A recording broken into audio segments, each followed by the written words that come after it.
বাংলাদেশের বর্তমান কনটেক্সটে যে প্রেক্ষাপটে যে আমরা সামনের দিকে কিভাবে এগিয়ে যাব, বাংলাদেশ সামনের দিকে কিভাবে এগিয়ে যাবে, কিভাবে আমরা একটি গণতান্ত্রিক অর্ডারে ফিরে আসবো দ্রুত সময়ে, এইটাই হচ্ছে মুখ্য বিষয়। সুতরাং এটার উপর আমাদের আলোচনা থাকবে।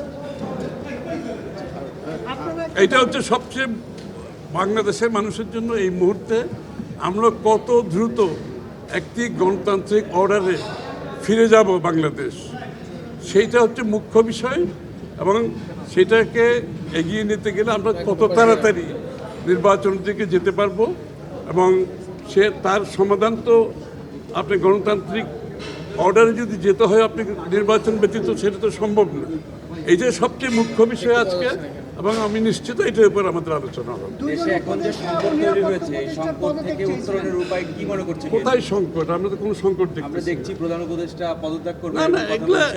না, এগুলো কোনো আলোচনার বিষয় নয়। আলোচনার বিষয় হচ্ছে বাংলাদেশের আমরা যত দ্রুত গণতন্ত্রের পথে এগিয়ে যাব এবং গণতান্ত্রিক অর্ডার ফিরে পাবো, একটি সুষ্ঠু নির্বাচনের মাধ্যমে বাংলাদেশে একটা নির্বাচিত সরকার, একটা সংসদ হবে যারা জনগণের কাছে দায়বদ্ধ থাকবে, জবাবদিহি থাকবে, এবং যার জন্য গত 16 বছরে বাংলাদেশের মানুষ যে ত্যাগ স্বীকার করেছে তার অপেক্ষায় বাংলাদেশের জনগণ আছে।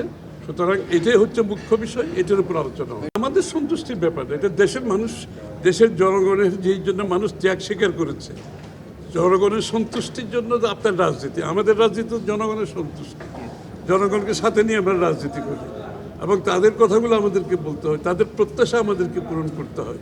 সুতরাং সেই প্রত্যাশা পূরণে জাতি যেটা করছে সেটা তারা ভোট দিয়ে একটি সরকার নির্বাচিত করতে চাচ্ছে, যেই সরকার তার কাছে দায়বদ্ধ থাকবে, জবাব দিয়ে থাকবে। এটাই হচ্ছে পরিষ্কার ব্যাপার। এটা যত দ্রুত সম্ভব। ডিসেম্বরে যেতে হবে কেন? ডিসেম্বর আগেও তো হতে পারে, তাই না?